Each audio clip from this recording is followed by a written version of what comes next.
Go ahead. Well, Michelle, you've asked me a couple of questions, and I will tell you that I'm here this morning to go through the process. It's called an exiting process. I have a car full of uniforms. I have equipment that belongs to the sheriff's office, and after 46 plus years, those things are no longer mine. They're possessions that belong to the sheriff's office. But I will tell you, when I was packing up my car and putting those uniforms in there, I really thought that over 40 years ago, actually over 40 plus years ago, putting that uniform on for the first time was one of the proudest days of my life.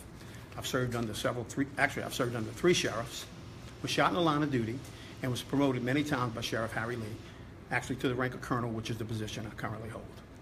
And I'm proud to say that I've stood next to some of the finest men and women in this organization, and that the time has come now for me to retire and announce that I am running for sheriff.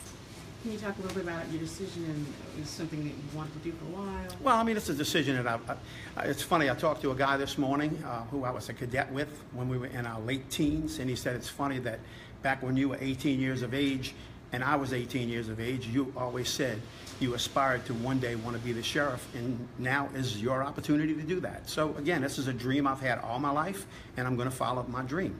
I've had this discussion with Joe LaPinto, and I made sure that Joe LaPinto knew that when the decision came for me to officially announce that the first person that would know that would be him, and that I wouldn't say anything until today, and I stuck with my word.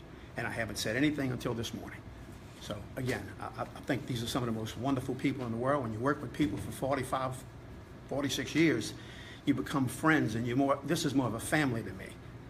You know, and I think what's best about this organization is that we can all do what we can to make Jefferson Parish as safe as it once was. You mentioned about the candidate that you'll be facing in Joe LaPinto, and whether or not Parish was going to accept.